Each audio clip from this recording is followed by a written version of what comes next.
For some reason, people tend to overlook the small things, thinking of them as unimportant, as a waste of precious time. Children are often seen as cute but not wise enough, present but not important enough to be truly listened to. But some people, some rare, beautiful souls, carry within them a deep, unwavering respect for every human being, no matter how small, no matter how seemingly insignificant. And so was he.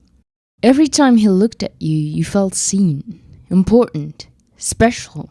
He took the time to speak to you, not out of duty, not out of obligation, but simply because you existed. He asked about you, about how you were doing, about what you wanted. Not because we were his children, no. Not because we had something to offer, but just because we were there. And then one day, he wasn't. Everything that made him him, the kindness, the attention, the warmth, was suddenly gone. What remained was a fragile body, an unrecognizable mind. I was 13 when I watched my mother, my uncles, my aunts crumble under the weight of grief, weeping for their 40-year-old brother, this kind soul who had been taken by cancer. I was 13 when I saw his young children running after the hearse, their small voices swallowed by the silence of loss. Children who would never get to grow by his side, who would never feel his pride on their graduation day, who would never see his tears of joy at their wedding, and who would never hear his words of wisdom when they had their own children.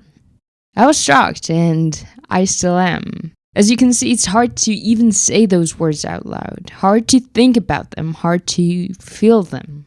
The pain buried itself deep inside me, wrapping itself around my fears of death, of sickness, of losing the people I love. It made me want to run as far away from medicine as possible. Because medicine meant witnessing, it meant watching, it meant being there, powerless, as life slipped away. And yet, Allah had other plans. Because I woke up one summer morning at 4 a.m. I was 15. Not because I had a morning routine, not because I wanted to be productive or read or play, no. I woke up because of an unbearable, excruciating pain deep in my lower right abdomen. I couldn't sleep, I couldn't eat. A few weeks before, I had felt a lesser pain. I had gone to the hospital, but nothing had been found. Just constipation, they said. That day too, they found nothing. Maybe I had learned to hide my pain too well. Maybe I told myself that what I was feeling wasn't real, that it couldn't be, that collapsing from pain wasn't something serious, that this wasn't happening to me. And yet, just hours later, I was in the freezing cold of an operating room, surrounded by strangers, young doctors whose hand I had to trust with my life. I had to leave my terrified parents behind. I didn't even say goodbye, because I didn't know. I didn't understand what was happening. I will never forget the intensity of that pain. But even more than that, I will never forget the despair, the fear, the feeling of betrayal. I had been faithful all my life. I had prayed all my life. I had never done those bad things everyone else was doing, so why me? I felt abandoned by my body, by my God.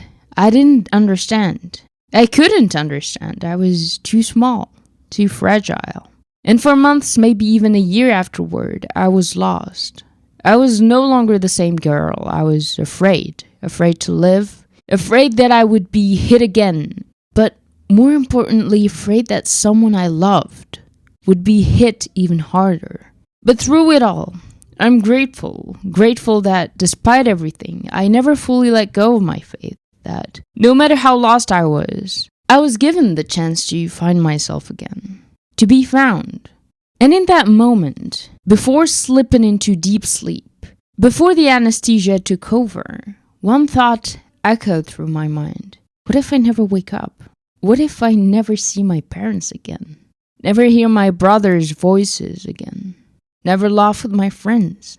What if everything I had done, every book I had read, every great mark I had worked for, never mattered? In that moment, I realized how fragile life is, how precious our bodies are, how much we take our health for granted until the moment it is ripped from us. Surviving that surgery changed me. It became the reason I wanted to go into medicine. Not because I wasn't afraid anymore, but because I was. Because I knew what it was like. I knew the fear. I knew the pain. And maybe, just maybe, I could help someone else through it. Maybe I could save someone else. But my uncle's story and my own near-death experience weren't the only moments that changed me. I remember my great-grandmother. I remember how she couldn't even recognize her own children, her own grandchildren, the people who had loved her every single day. I remember how Alzheimer stole her from us long before death did. How she would wander, confused, not knowing where she was. We are fragile, we are vulnerable, and death, it awaits for us in every corner, every stairwell, every highway, every crossroad. We cannot escape it. But that doesn't mean we should live in fear.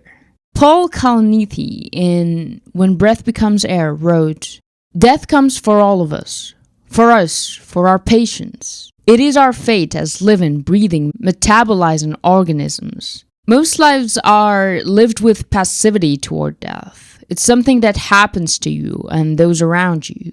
But Jeff and I had trained for years to actively engage with death, to grapple with it, like Jacob with the angel, and in so doing, to confront the meaning of a life. We had assumed an onerous yoke, that of mortal responsibility. Our patients' lives and identities may be in our hands, yet death always wins. Even if you are perfect, the world isn't. The secret is to know that the deck is stacked, that you will lose, that your hands or judgment will slip, and yet still struggle to win for your patients. You can't ever reach perfection, but you can believe in an asymptote toward which you are ceaselessly striving. And I must believe that as I do my best, God will guide my hands, that I can still make a difference, that I can still fight for myself, for my patients, for life itself. Because in the same way we cannot help but hope for a better life, we cannot help but strive for a better death. We cannot choose how we will die. We cannot decide what will take us. But we can decide how we live. We can make every day count. We can cherish every bit of health, of strength, of dignity, of cognitive capacity we have. We can try to be there for our children, for our grandchildren. We can outlive, not necessarily in years, but in quality of life. And that is where Medicine 3.0 comes in. That is where the book that I want to talk to you about today, Outlive by Peter Attia, comes in. The important distinction here is that while actual death is inevitable, this deterioration that we're talking about is less so. Not everyone who dies in their 80s or 90s passes through the valleys of cognitive, physical, or emotional destruction on the way there. They are preventable. The thing is, and we'll see this together as we go along, as preventable as they are, they still carry risks in a way we often don't anticipate. But as Peter would say, sometimes doing nothing is the riskiest choice of all. What bothers me about First Do No Harm, though, is its implication that the best treatment option is always the one with the least immediate downside risk. And very often, doing nothing at all. Every doctor worth their diploma has a story to disprove this nonsense. Here's one of mine. During one of the last trauma calls I took as a resident, a 17-year-old kid came in with a single stab wound in his upper abdomen. He seemed to be stable when he rolled in, but then he started acting odd, becoming very anxious. A quick ultrasound suggested that he might have some fluid in his pericardium, the tough fibrous sac around the heart. This was a full-blown emergency because if enough fluid collected in there, it would stop his heart and kill him within a minute or two. There was no time to take him up to the OR. He could easily die on the elevator ride. As he lost consciousness, I had to make a split-second decision to cut into his chest right then and there and slice open his pericardium to relieve the pressure on his heart. It was stressful and bloody, but it worked and his vital signs soon stabilized. No doubt, the procedure was hugely risky and caused him great short-term harm, but had I not done it, he might have died waiting for a safer and more sterile procedure in the operating room. Fast death waits for no one. Risk is not something to be avoided at all costs. Rather, it's something we need to understand, analyze, and work with. Every single thing we do in medicine and in life is based on some calculation of risk versus reward. Did you eat a salad from Whole Foods for lunch? There's a small chance there could have been E. coli on the greens. Did you drive to Whole Foods to get it? Also risky. But on balance, that salad is probably good for you, or at least less bad than some other things you could eat. My point is that a physician who has never done any harm, or at least confronted the risk of harm, has probably never done much of anything to help a patient either. And honestly, I couldn't agree more. I've always feared the risk of injuring a patient, of making a mistake, especially when I hadn't been properly taught by a professional. So for most of my years as a medical student, I hesitated, I held back. While other bolder students leaped into action, suturing wounds, diving into procedures they barely understood. I stood on the sidelines, afraid of doing harm. But I'm not saying reckless confidence is the answer either. I still believe with all my heart that in medicine, for the love of the patient, for their dignity, for their protection, we should never act before we've truly learned. Yes, mistakes happen, we're human, but shouldn't we do everything in our power to minimize them? Shouldn't we prepare, practice, and refine our skills before ever laying a hand on another person's life? Well, long story short, because I feared doing harm, because I feared stepping into something I didn't fully understand, I didn't learn as well as those who just went for it. Those who dared, who tried, who probably made countless mistakes, but learned from every single one of them. Many of the prevention strategies and tactics Peter describes come with risks. But as he argues, sometimes risk is necessary, sometimes it's the price of progress. Before we dive into all of that, let's first define what medicine 1.0 and 2.0 are, and most importantly, the one Peter Attia advocates for, which is medicine 3.0. The first era, exemplified by Hippocrates, but lasting almost 2,000 years after his death, is what I call medicine 1.0. Its conclusions were based on direct observations and abetted more or less by pure guesswork, some of which was on target and some not so much. Hippocrates advocated walking for exercise, for example, and opined that in food, excellent medicine can be found, in food, bad medicine can be found, which still holds up. But much of medicine 1.0 missed the mark entirely. Medicine 2.0 arrived in the mid-19th century with the advent of the germ theory of disease, which supplanted the idea that most illness was spread by bad air. This led to improved sanitary practices by physicians and ultimately the development of antibiotics.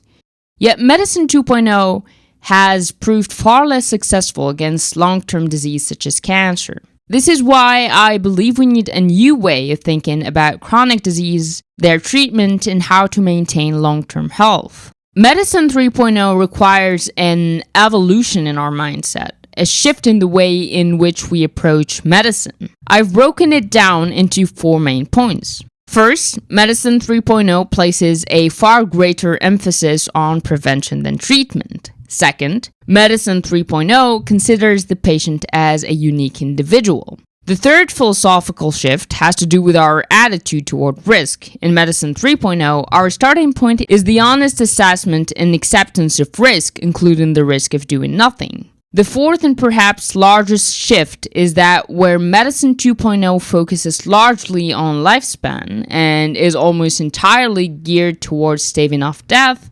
Medicine 3.0 pays far more attention to maintaining healthspan, the quality of life. We want more out of life than simply the absence of sickness or disability. We want to be thriving in every way throughout the latter half of our lives. But that leaves us with an important question. What should we actually do, and where do we even begin? Several years ago, I flew to San Francisco to attend the funeral of the mother of a good friend from college, whom I'll call Becky. Because Becky's parents lived near Palo Alto, where I went to medical school, they invited me to dinner many times. We often ate in their garden, which had been beautifully planned and meticulously maintained by Becky's mother, whose name was Sophie. I remembered Sophie as a vibrant, athletic woman who had seemed ageless, but I hadn't seen her since my wedding nearly 15 years earlier. Becky filled me in on what I had missed. Beginning in her early 70s, Sophie had undergone a steep physical decline that began when she slipped and fell while gardening, tearing a muscle in her shoulder. That soon escalated into back and neck pain, so severe that she could no longer work in the garden or play golf at all. Her two primary passions in retirement, she simply sat around the house feeling depressed. This was followed by a descent into dementia in the last couple of years of her life, before she died of a respiratory infection at age 83. At her memorial service, everyone agreed it was a blessing that Sophie hadn't had to linger in that demented state for very long. But as I sat in the pew, I reflected on the fact that she had spent the last decade of her life being unable to participate in any of the activities that had given her pleasure. Instead, she had been in considerable pain. Nobody mentioned that. We were gathered to mourn Sophie's biological death, but it saddened me even more deeply that she had been robbed of the joy of her final years. The sad thing is that we almost expect this to happen to our elders, and even with this knowledge, relatively few of us take measures that might help ourselves avoid that fate. Because I am a math guy, I like to visualize lifespan and healthspan in terms of a mathematical function. And now he's about to describe a graph from the book. The black line represents the natural trajectory of your life. You are born at time 0. We'll say your physical and cognitive health start out at 100%.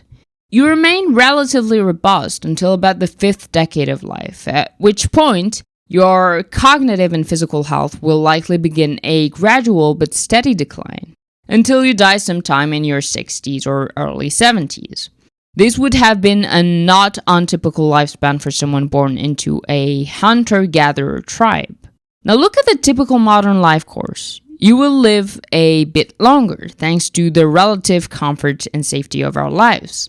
But in midlife, you will gradually begin to feel some changes. You will lose a bit of your youthful strength and stamina.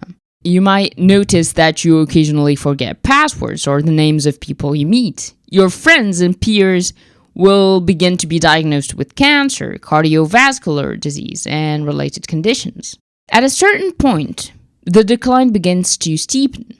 Eventually, sometime around age 70 or 75, give or take, your cognitive and physical capacities will diminish to roughly their halfway point. This is where Medicine 2.0 steps in. We treat your heart disease or cancer or whatever else afflicts you, prolonging your life by a few months or years if you're lucky. This is when the lifespan, lifespan being how long you will live and healthspan being the quality of that life, curve flattens out horizontally to the right, representing this postponement of death. But now look at where this occurs. When your healthspan, which is the quality of life, is already compromised. This means that we have delayed your death without significantly improving your quality of life, something at which Medicine 2.0 is quite adept. This is the marginal decade that most of us can expect in our current system. Now look at the long dashed line on the graph. This represents your ideal trajectory. This is what you want. Instead of beginning a slow decline in midlife, your overall health span, which I will repeat is the quality of life, stays the same or even improves into your 50s and beyond. You will be fitter and healthier at 55 and even 65 than you were at 45, and will remain physically fit and cognitively sharp well into your 70s and 80s and possibly beyond. The next obvious question is, how do we accomplish this? How do we lengthen our lifespan while simultaneously extending our health span? How do we stave off death via the Horseman while slowing or even reversing physical, cognitive, and emotional decline? What's our plan? Well, much like we discussed in the last episode of the podcast about beginning with the end in mind in everything we do, outliving requires us to have a clear objective, a strategy, and some solid tactics for the last decades of our lives. This is where most people make a wrong turn. They want to take a shortcut, right to the tactics. This is what to eat and not to eat. That is how you should exercise. These are the supplements or medications you need, and so on. I believe this is exactly where we need to hit pause and take a step back, lest we skip the most important step in the process, the strategy. The big mistake people often make is to conflate strategy and tactics, thinking they are the same. They are not. I like to explain this distinction using one of the more memorable boxing matches of all time, Muhammad Ali versus George Foreman. Ali's objective obviously was to win the match against Foreman and regain his heavyweight title. The problem Ali faced was that Foreman was younger, stronger, meaner, and favored to win in devastating fashion. Ali decided that he would attempt to induce the younger, less seasoned fighter to wear himself out, leaving him frustrated and tired and thus vulnerable. If he could accomplish that, he knew it would be a more even match. This was his strategy. From this strategy flowed the tactics that are now legendary. First come at Foreman with a series of lead straight rights.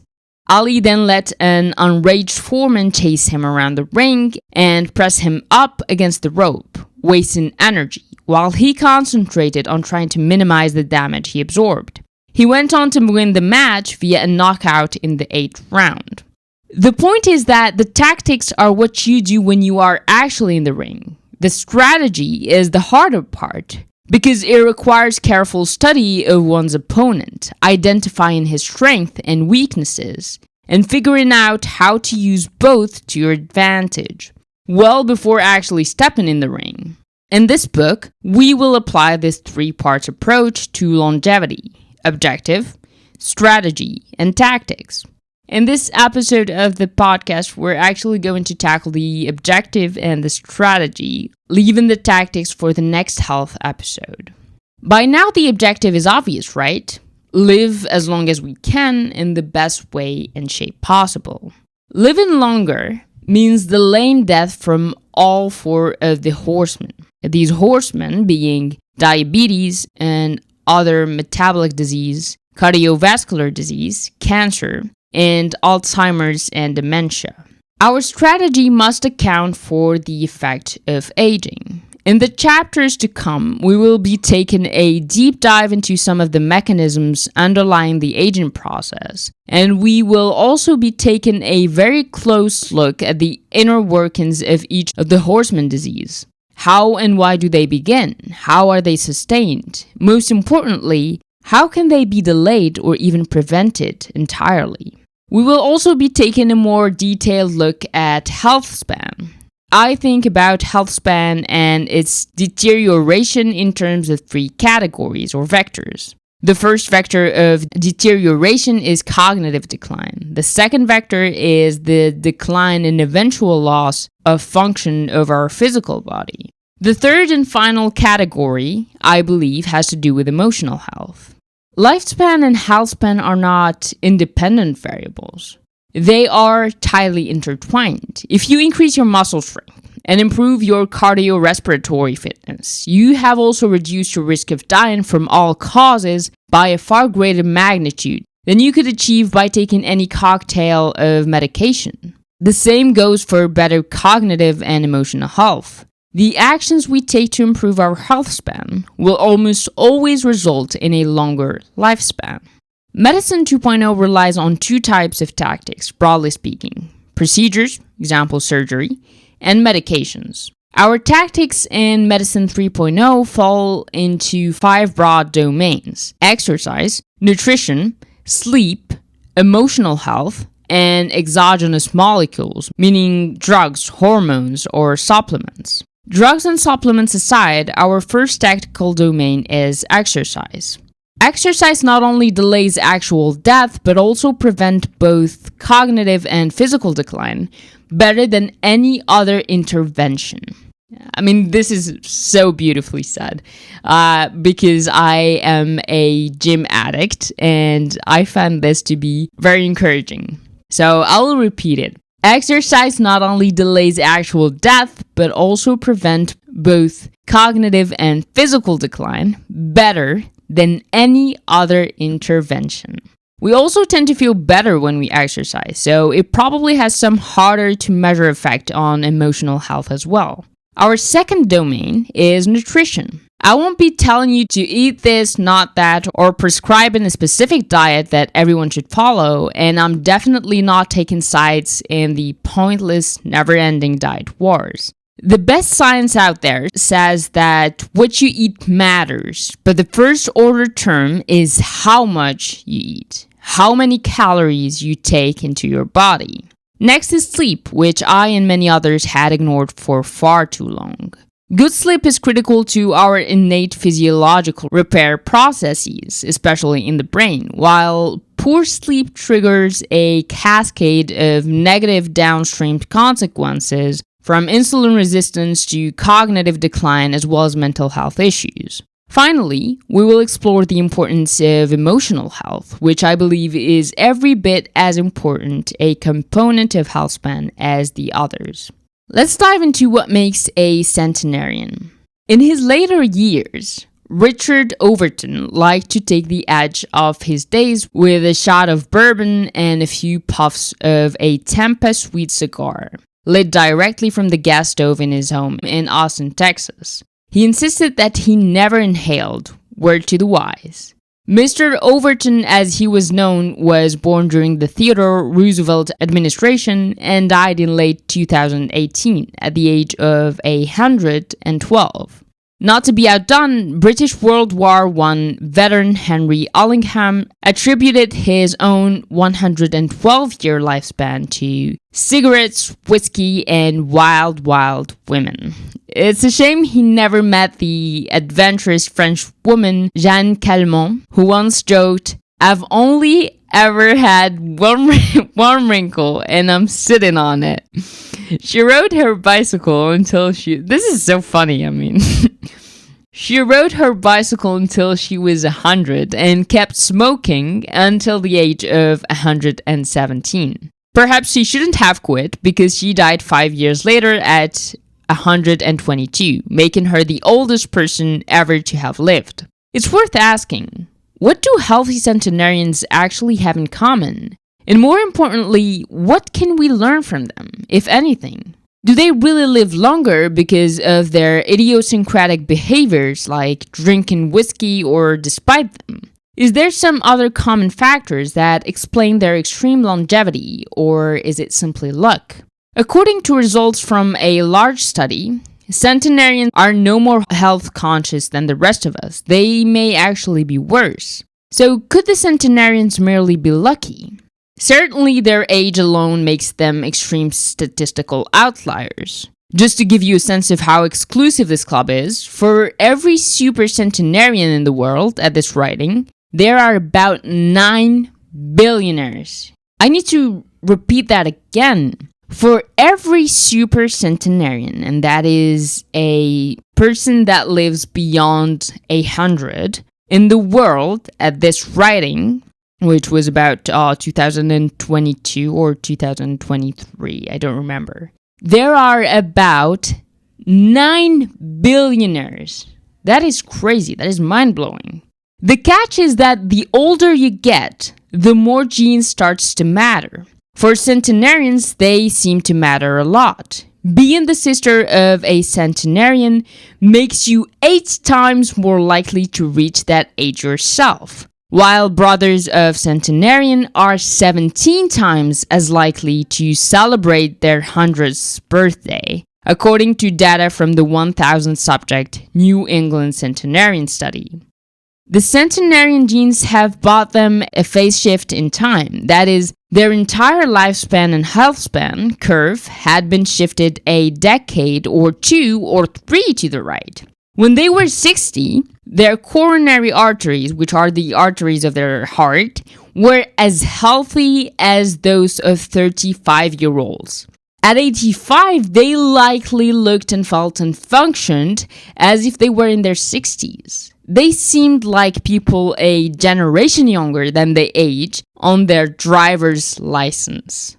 One possible longevity gene that has emerged in multiple studies of centenarians worldwide provides some possible clues to inform our strategy. These are variants in a particular gene called FOXO3 that seem to be directly relevant to human longevity.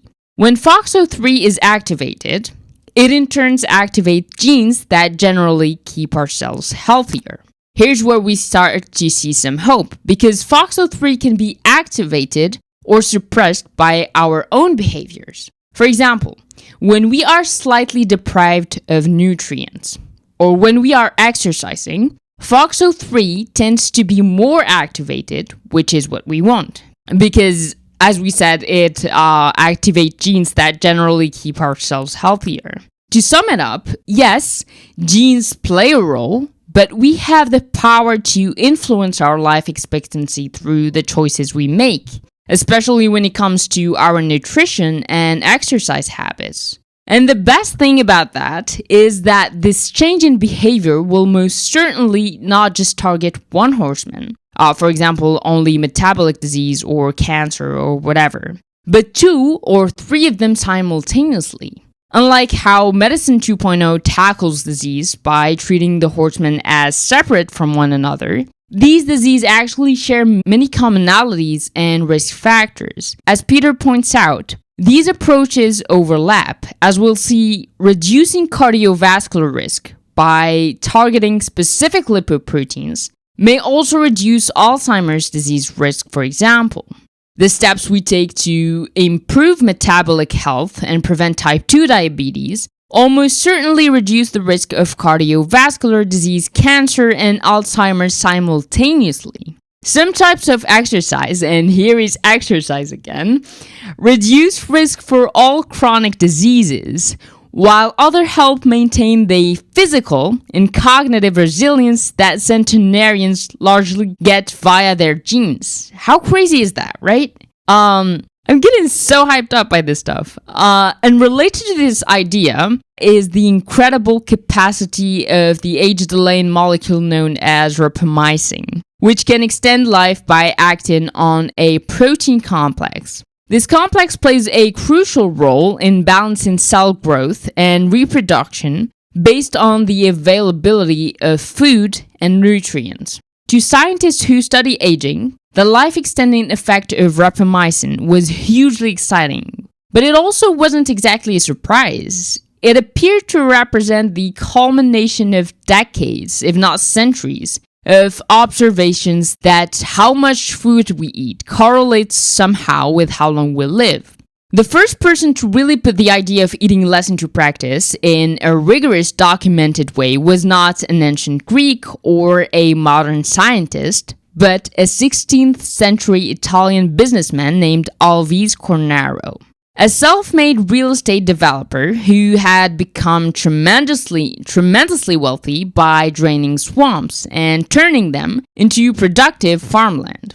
Cornaro, whose friend called him Luigi, had a beautiful young wife and a villa outside Venice with its own theater. He loved to throw parties, but as he neared 40, he found himself suffering from a train of infirmities. As he put it, stomach pains, weight gain, and continual thirst, a classic symptom of incipient diabetes. The cause was obvious: too much feasting.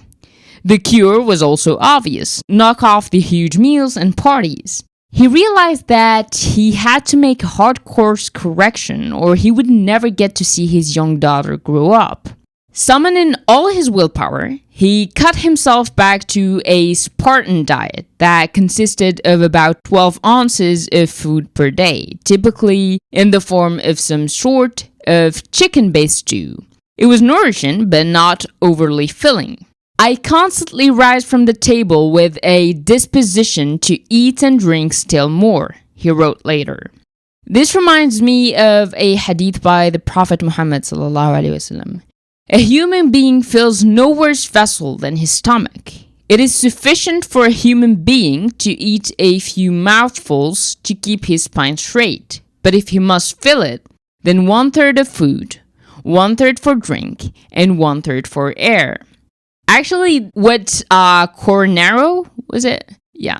What Cornaro said reminded me of another hadith, which says, "We are people who do not eat until we are hungry, and when we eat, we do not eat to our fill." However, as I was doing the research for this episode, I unfortunately discovered that it isn't considered an authentic hadith.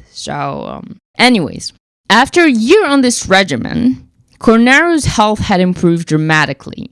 He stuck to the diet, and by the time he reached his 80s, he was so thrilled to have lived so long in such good health that he felt compelled to share his secret with the world. But it was not until the mid-20th century that scientists would begin rigorously testing Cornaro's notion that eating less can lengthen one's life, or at least the lives of laboratory animals. Now let's dive into the first horseman. When it comes to managing junior surgical residents, there is a sort of unwritten rule that Hippocrates might have stated as follows. First, let them do no harm. That rule was in full effect during my early months at Johns Hopkins in 2001. On the surgical oncology service, we were removing part of a patient's cancerous ascending colon. I met with this patient and outlined the procedure he was about to undergo, reminded him not to eat anything after 8 p.m., and asked him a series of routine questions, including whether or not he smoked and how much alcohol he drank. If we believed that a patient consumed significant amounts of alcohol, we had to make sure that the anesthesiologists knew this, so they could administer specific drugs during recovery in order to ward off alcohol withdrawal. Otherwise, the patient could be at risk for delirium tremens, a potentially fatal condition. I was relieved when he told me that he drank minimally. Normally, a healthy liver is a deep, dark purple color with a gorgeous, silky smooth texture. This patient's liver was mottled and sort of orangish, with protruding nodules of yellow fat. The attending looked at me sharply. "You said this guy was not a drinker," he barked. But it turned out that I hadn't made a mistake. When the patient awoke after surgery, he confirmed that he rarely drank alcohol, if ever. But alcohol was not to blame. In 1980, a team at the Mayo Clinic dubbed this non-alcoholic steatohepatitis, or NASH. More than 1 in 4 people on this planet have some degree of NASH, or its precursor, known as non-alcoholic fatty liver disease, or NAFLD. NAFLD is highly correlated with both obesity and hyperlipidemia, or excessive cholesterol. Both NAFLD and NASH are still reversible. If you can somehow remove the fat from the liver, most commonly via weight loss, the inflammation will resolve and liver function returns to normal. I know this is very medical, but I promise that it's going to be lighter. But if NASH is not kept in check or reversed, the damage and the scarring may progress into cirrhosis. A patient with cirrhosis is likely to die from various complications of their failing liver, unless they receive a liver transplant. I care about NAFLD and NASH, and you should too, because they represent the tip of the iceberg of a global epidemic of metabolic disorders, ranging from insulin resistance to type 2 diabetes. But how does all of this happen, and why does it happen? Is it simply because someone is obese? Well, here's what Peter says. The upshot is that it's not only obesity that drives bad health outcomes, it's metabolic dysfunction. That's what we're concerned with here. If you eat a donut, for example, the body has to decide what to do with the calories in that donut. At the risk of oversimplifying a bit, the carbohydrate from our donut has two possible fates. First, it can be converted into glycogen, the storage form of glucose, suitable for use in the near term. About 75% of this glycogen ends up in skeletal muscle, and the other 25% goes to the liver. We have a far greater capacity, almost unlimited, for storing energy as fat, which is the second possible destination for the calories in that donut. Even a relatively lean adult may carry 10 kilograms of fat in their body. That decision, where to put the energy from that donut, is made via hormones, chief among them insulin. In a typical sedentary person, which is a person who is not active, who does not exercise or work out or whatever, who is not depleting muscle glycogen rapidly, the excess energy from the donut will largely end up in fat cells, or more specifically as triglycerides contained within fat cells. The twist here is that fat, that is subcutaneous fat, the layer of fat just beneath our skin, is actually the safest place to store excess energy. But if you continue to consume energy in excess of your needs, those subcutaneous fat cells will slowly fill up, particularly if little of that stored energy is being utilized. When someone reaches the limit of their capacity to store energy in their subcutaneous fat, yet they continue to take on excess calories by eating, all that energy still has to go somewhere. The donuts or whatever they might be eating are probably still getting converted into fat, but now the body has to find other places to store it. And one other place is the liver or the heart or very important organs. And the thing is, it's not just donuts that are the culprits of high calories here, but even things that seem healthier, like smoothies. Here's what Peter says. I've seen patients work themselves into NAFLD by drinking too many healthy fruit smoothies for the same reason. They are taking in too much fructose too quickly. Thus, the almost infinite availability of liquid fructose in our already high-calorie modern diet sets us up for metabolic failure if we're not careful, and especially if we are not physically active. This podcast episode should be named Stay Active or something, because it feels like it's only about exercise and being physically active. I love it. I really love it. And according to Peter, the solution is to search for the warning signs early on. He says a medicine 3.0 approach would be to look for the warning signs years earlier.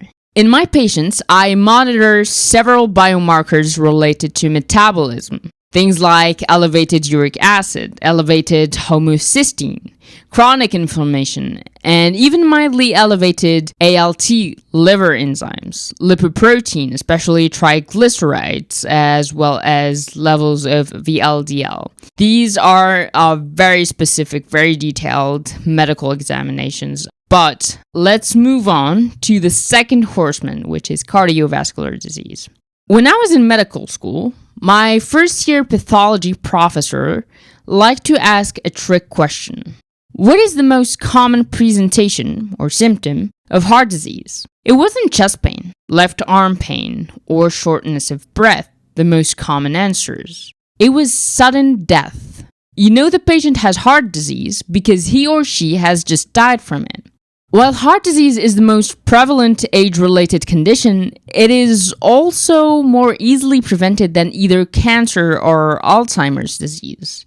The fundamental problem, I believe, is classic medicine 2.0. Guidelines for managing cardiovascular risk are based on an overly short time horizon. An overly short time horizon here is between 5 till maybe 10 or 15 years. Yes, this is what we're talking about. Compared to the timeline of the disease, because the disease actually starts very, very early on in our teenage years. we need to begin treating it and preventing it much earlier. And it's pretty impossible to talk about heart disease and cardiovascular risk without mentioning cholesterol in one way or another.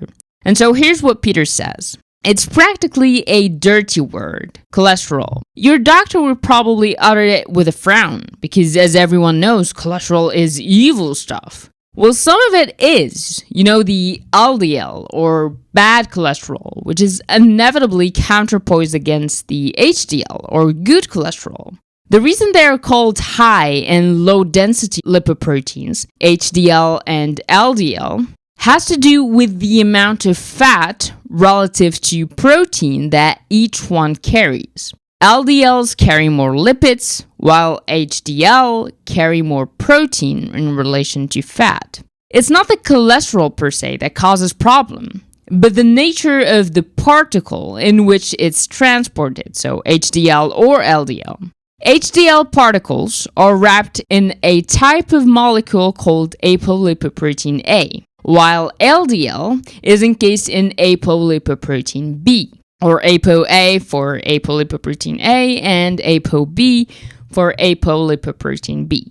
This distinction may seem trivial, but it goes to the very root cause of atherosclerotic disease. Every single lipoprotein that contributes to atherosclerosis, not only LDL but several others, carries this ApoB protein signature. He then tackles the subject of cholesterol, comparing the one found in what we eat to the one our cells produce.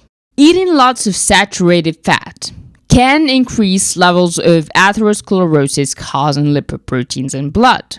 But most of the actual cholesterol that we consume in our food ends up being excreted out our backsides. The vast majority of the cholesterol in our circulation, and therefore the one causing the atherosclerosis, is actually produced by our own cells. Lipoproteins aren't the only significant risk factors for cardiovascular disease. As noted earlier, smoking and high blood pressure both damage the endothelium directly. Smoking cessation and blood pressure control are thus non-negotiable first steps in reducing cardiovascular risk.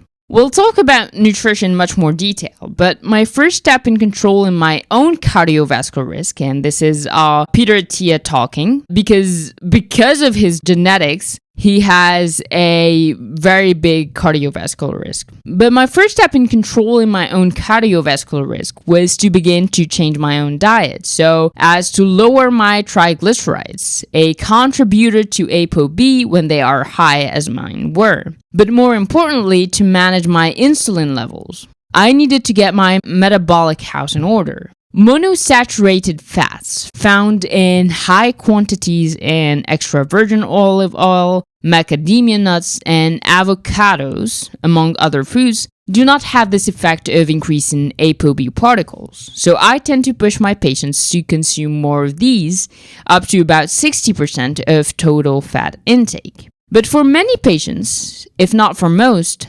lowering ApoB to the levels we aim for, the physiological level found in children and even infants, when you read the book, cannot be accomplished with diet alone. So we need to use nutritional interventions in tandem with drugs. The thing is, and this is me, Dunya speaking, I'm not someone who's easily sold on drugs and treatments. I know Peter talks about accepting certain risk, whether it's a risk of developing atherosclerosis or the risk that comes with the treatment itself. Honestly, I'm not sure I'm willing to take the risk of the drug. So maybe that means I'm just accepting the risk of atherosclerosis, right? Yeah, but let's move on to the third horseman, which is cancer. Steve Rosenberg was still a young resident when he encountered the patient who would determine the course of his career, and possibly of cancer treatment in general. He was on a rotation at a VA hospital in Massachusetts in 1968, when a man in his 60s came in needing a relatively simple gallbladder operation. The man, whose name was James D'Angelo, already had a large scar across his abdomen. which he said was from a long ago operation to remove a stomach tumor. He had also had metastatic tumors that had spread to his liver, he added, but the surgeons had not touched those. Rosenberg was sure that this patient was confused. It would have been a miracle if he had survived even 6 months with metastatic stomach cancer.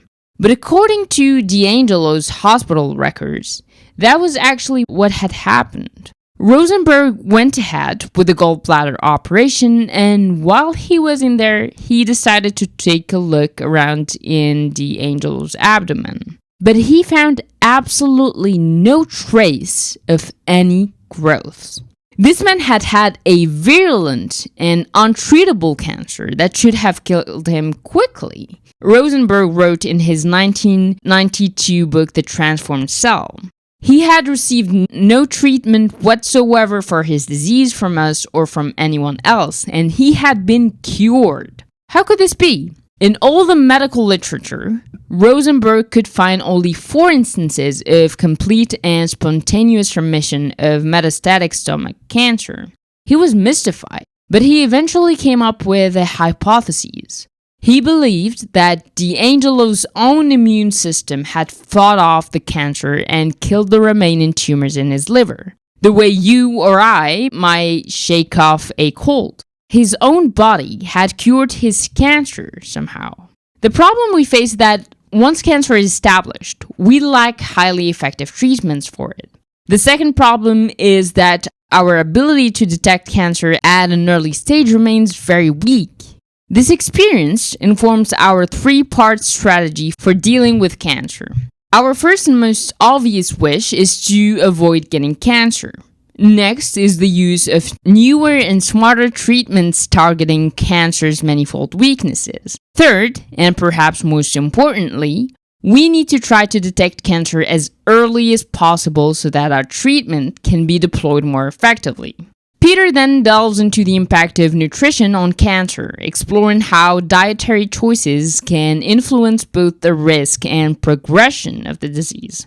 I mean, look at what we've been talking about since the beginning of this episode. There's the nutrition and exercise. These are simply mind-blowingly linked to every prevention strategy and to every long life extending strategy. It's crazy when you think about it, right?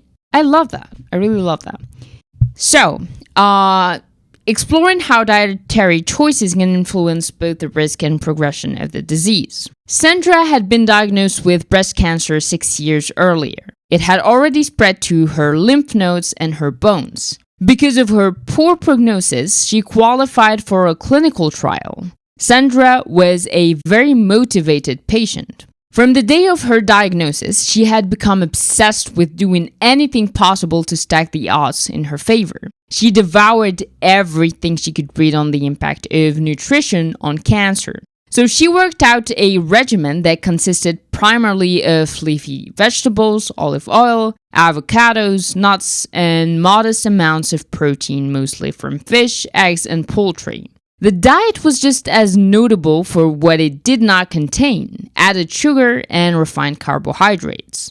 All along, she underwent frequent blood tests to make sure her insulin and IGF-1 levels stayed low, which they did. Over the next few years, every other woman who was enrolled at her trial site had died. Every single one, except for Sandra. The results are important because they show not only that a cancer cell's metabolism is a valid target for therapy, but that a patient's metabolic state can affect the efficacy of a drug. Work by Walter Longo of the University of Southern California and others had found that fasting, or a fasting-like diet, increases the ability of normal cells to resist chemotherapy, while rendering cancer cells more vulnerable to the treatment. I mean, this is really mind-blowing when you think about it, right? It renders cancer cells more vulnerable to the treatment while increasing the ability of normal cells to resist chemotherapy. Wow, I love fasting. He then explores the potential of immune-based cancer treatments and the hope they offer, especially when combined with other therapeutic approaches. One striking feature of immune-based cancer treatment is that when it works, it really works. It is not uncommon for a patient with metastatic cancer to enter remission after chemotherapy. The problem is that it virtually never lasts. The cancer almost always comes back in some form. But when patients do respond to immunotherapy and go into complete remission, they often stay in remission. One idea that is currently being explored in the notion of combining immunotherapies with other treatment. The important message here is that there is hope. For the first time, we are making progress in the war on cancer, if we can even still call it that. There are now treatments that can and do save the lives of thousands of people who would have inevitably died just a decade ago. The final and perhaps most important tool in our anti-cancer arsenal is early aggressive screening. This remains a controversial topic, but the evidence is overwhelming that catching cancer early is almost always net beneficial. This is partly because of simple math. These earlier stage cancers comprise fewer total cancerous cells with fewer mutations, and thus are more vulnerable to treatment with the drugs that we do have, including some immunotherapies. If the first rule of cancer is don't get cancer, the second rule is catch it as soon as possible. This is why I'm such an advocate for early screening. Nobody said this was going to be easy, and he says that because it is crazy the amount of colonoscopies and mammographies and radiographies that he's suggesting. But nobody said this was going to be easy. We still have a very long way to go, but there is finally hope. Now let's turn our attention to the fourth and final horseman, which is Alzheimer's.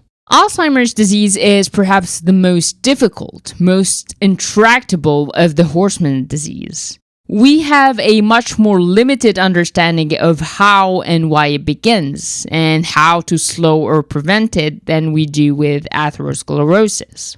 Unlike with cancer, we currently have no way to treat it once symptoms begin. And unlike type 2 diabetes and metabolic dysfunction, it does not appear to be readily reversible. This is why, almost without exception, my patients fear dementia more than any other consequence of aging, including death. They would rather die from cancer or heart disease than lose their mind, their very selves. And I really do agree. I mean, if I were offered the choice, and I hope not, but if I were offered a choice between heart disease and losing my mind, I mean, it would be an easy choice. Not easy, but you get what I mean. Like the other horsemen, dementia has an extremely long prologue. Its beginnings are so subtle that very often the disease isn't recognized until someone is well into its early stages. This is when their symptoms go beyond occasional lapses and forgetfulness to noticeable memory problems, such as forgetting common words and frequently losing important objects. Forgetting passwords becomes a problem too. Friends and loved ones notice changes and performance on cognitive tests begins to slip. One reason why Alzheimer's and related dementias can be so tricky to diagnose is that our highly complex brains are adept at compensating for damage in a way that conceals these early stages of neurodegeneration. When we have a thought or a perception, it's not just one neural network that is responsible for that insight or that decision, but many individual networks working simultaneously on the same problem. The more of these networks and sub-networks that we have built up over our lifetime via education or experience or by developing complex skills such as speaking a foreign language or playing a musical instrument, the more resistant to cognitive decline we will tend to be. The brain can continue functioning more or less normally even as some of these networks begin to fail. This is called cognitive reserve, and it has been shown to help some patients to resist the symptoms of Alzheimer's disease. It seems to take a longer time for the disease to affect their ability to function. There is a parallel concept known as movement reserve. And again, there's exercise. That becomes relevant with Parkinson's disease. People with better movement patterns and a longer history of moving their bodies, such as trained or frequent athletes, tend to resist or slow the progression of the disease as compared to sedentary people. How crazy is that? Again, exercise. Everyone needs to exercise after this episode, I swear. This is also why movement and exercise, not merely aerobic exercise, but also more complex activities like boxing workouts. Did I just mention that I started boxing workouts not because I read this book, but because of a fortunate event? Anyways, boxing workouts are a primary treatment/prevention strategy for Parkinson's. Exercise is the only intervention shown to delay the progression of Parkinson's. I don't know why I'm this hyped about the subject, but I mean, come on. Exercise is like gold. It's like gold, actually. I don't know how to describe it, but it's crazy not to exercise. I mean, I thought I was crazy by exercising too much, but it's crazy not to exercise. But there's this thing, he says that more complex activities like boxing workouts delay the progression of Parkinson's, but Muhammad Ali managed to get hit by Parkinson's, right? I mean, isn't that ironic? Anyways, maybe it delayed the progression of the disease. Maybe he could have, I don't know. Anyways, we're learning more about genetic factors, including those that at least partially offset high-risk genes like ApoE4, which is a very high-risk genes for Alzheimer's. Because metabolism plays such an outsized role with at-risk E4 patients like Stephanie, our first step is to address any metabolic issues they may have. Our goal is to improve glucose metabolism, inflammation, and oxidative stress. One possible recommendation for someone like her would be to do, yes, nutrition again, to switch to a Mediterranean style diet relying on more monosaturated fats and fewer refined carbohydrates. And if you remember, monosaturated fats helps with cardiovascular risk, and fewer refined carbohydrates were used on that regimen of the women with the breast cancer, right? In addition to regular consumption of fatty fish. Again, the same kind of regimen, the same kind of nutrition that helps avoid, prevent, or decrease the other horsemen, right? This is also one area where a ketogenic diet may offer a real functional advantage. Studies in Alzheimer's patients find that while their brain become less able to utilize glucose, their ability to metabolize ketones does not decline. The single most powerful item in our preventive toolkit is exercise, which has a two-pronged impact on Alzheimer's disease risk. It helps maintain glucose homeostasis and improves the health of our vasculature. So you know what? If you had to remember only one thing from all of this discussion, from all of this book, I guess it's exercise. Exercise and have a good nutrition. Anyways, I love that. I really love that. So along with changing Stephanie's diet, we put her back on a regular exercise program, focusing on steady endurance exercise to improve her mitochondrial efficiency. This had a side benefit in that it helped manage her off-the-charts high cortisol levels due to stress. Endurance exercise produces factors that directly target regions of the brain responsible for cognition and memory. I mean, how mind-blowing is that? How great is that? I think I should stop recording this podcast, and you should stop listening to this podcast unless you are listening to that in the gym, and we should go exercise right now. Anyways, it also helps lower inflammation and oxidative stress. Strength training is likely just as important. A study looking at nearly 500,000 patients in the United Kingdom found that grip strength, an excellent proxy for overall strength, was strongly and inversely associated with the incidence of dementia. And there appears to be no upper limit or plateau to this relationship. The greater someone's grip strength, the lower their risk of dementia. I mean, come on. Sleep is also a very powerful tool against Alzheimer's disease. Sleep is when our brain heals itself. While we are in deep sleep, our brains are essentially cleaning house, sweeping away intracellular waste that can build up between our neurons. Sleep disruptions and poor sleep are potential drivers of increased risk of dementia. Another surprising intervention that may help reduce systemic inflammation and possibly Alzheimer's disease risk is brushing and flossing one's teeth. As it stands now, Alzheimer's disease is the last of the horsemen that we must bypass on our way to becoming centenarians. It's the last obstacle we face. Typically, it is diagnosed later in life, and centenarians develop it much later in life, if at all. But until science comes up with more effective treatments, prevention is our only option.